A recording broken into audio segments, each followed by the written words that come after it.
Pour résumer, exposé sur la Sainte Trinité. Le concept même de Sainte Trinité n'existe pas que dans le Nouveau Testament, mais déjà dans l'Ancien Testament et dès le chapitre 1 de la Genèse, on a l'emploi d'une pluralité. Au singulier, Dieu, c'est elle.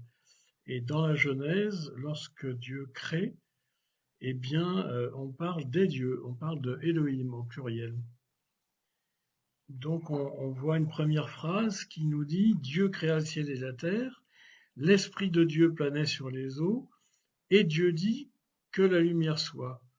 Eh bien, rien que dans cette phrase, on a les trois personnes avec leurs fonctions, si je puis dire. Dieu créateur, c'est Dieu Père, l'Esprit de Dieu qui plane sur les eaux, donc qui féconde tout, et Dieu dit que la lumière soit. Il y a une parole qui est incarnée, si je puis dire, et qui est active, et donc on a bien la personne du Verbe, la seconde personne de la Sainte Trinité, le Logos.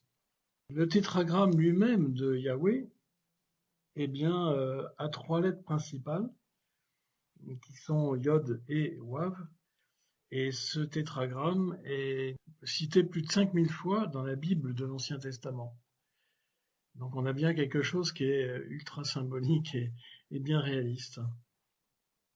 On retrouve bien sûr cette notion de Dieu ab initio qui est en pluralité de personnes, puisque le prologue de Saint Jean que nous redisons à la fin de chaque messe dit « Au commencement était le Verbe, et le Verbe était Dieu ». Donc il n'y a pas de problème sur la pluralité de personnes. Nous avons aussi dès la Genèse, en Genèse 1, 26, « Faisons l'homme à notre image et ressemblance ». Or, c'est bien un pluriel, alors que la Bible ne connaît pas le pluriel de majesté. Donc c'est bien un pluriel de pluralité de personnes. Et d'ailleurs, il y a quelques chapitres plus loin, au troisième chapitre et au verset 22, l'homme est devenu comme l'un de nous, et c'est Dieu qui parle. Donc Dieu est bien nous, et donc il est bien pluriel. Lorsque on a d'autres recherches de l'Ancien Testament, on retrouve une triple acclamation lors de Isaïe 6.3, Saint, Saint, Saint, l'Éternel des armées. Lorsqu'on a la bénédiction d'Aaron, on a aussi trois parties. Dans le livre des Nombres, chapitre 6, verset 24, on a vraiment trois parties, trois bénédictions différentes et complémentaires les unes des autres.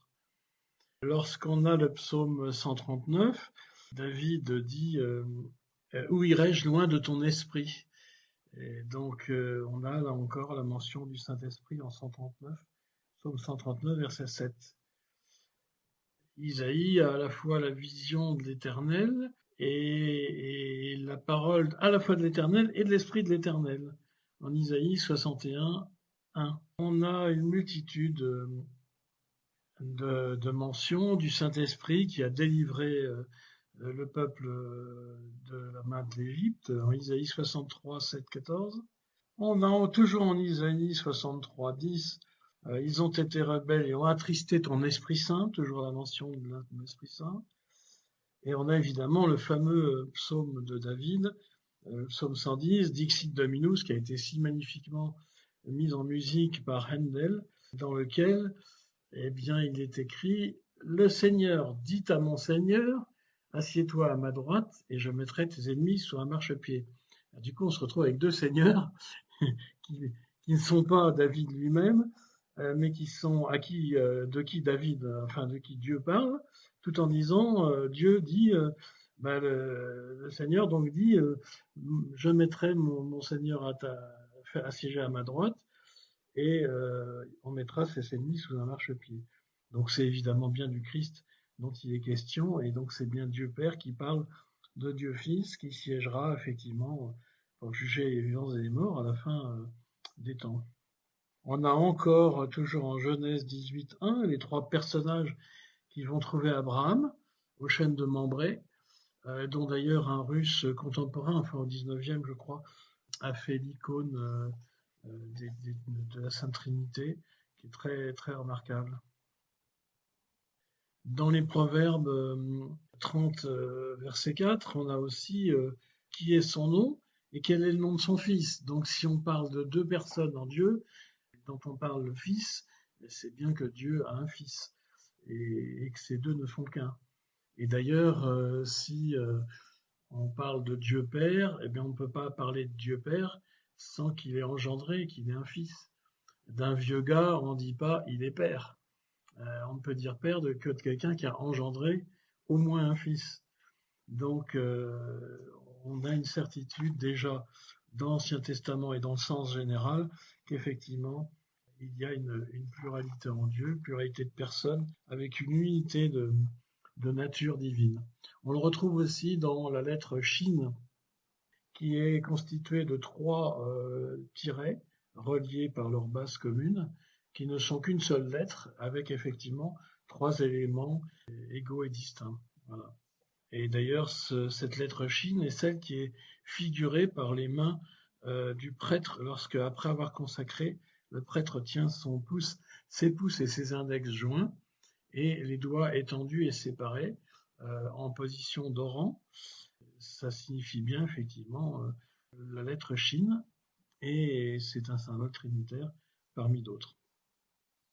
On peut synthétiser rapidement l'idée de la Trinité et de la Sainte Trinité comme étant une procession éternelle d'amour et de connaissance entre les trois personnes qui sont distinctes mais unies, et dont nous ne pourrons que non pas comprendre, mais contempler la grandeur, la profondeur de cet amour et de cette connaissance dans l'éternité, et c'est pour ça qu'il faut y parvenir, car ce mystère est évidemment insondable et infini, comme la nature même de Dieu est infinie. On peut aussi terminer par quelques analogies intéressantes, puisque lorsque Saint Paul parle du mariage, il parle de l'union de l'homme et de la femme qui est comme l'union du Christ et de l'Église. Eh bien, on peut même aller plus loin et dire que l'union de la famille, eh bien, c'est comme une petite trinité, puisque l'amour du père et de la mère qui fusionnent dans une procession d'amour qui malheureusement n'est pas infinie, mais qui est grande et qui doit l'être, eh bien, elle donne elle engendre en quelque sorte, elle fait procéder le Fils, et donc effectivement l'enfant, et comme la procession d'amour entre ses parents, il en est le symbole, et les trois, le père, la mère, l'enfant, ne constituent qu'une seule famille. Voilà. Et puis on a quand même le grand mot de la fin, qui est le mot de Jésus lui-même, qui expliquait « Avant qu'Abraham fût, je suis ». Or, fut, c'est du passé, ça s'inscrit dans le temps, alors que je suis, c'est un être éternel. Je suis de toute éternité. Avant même qu'Abraham n'ait existé, eh bien, le Verbe éternel existait.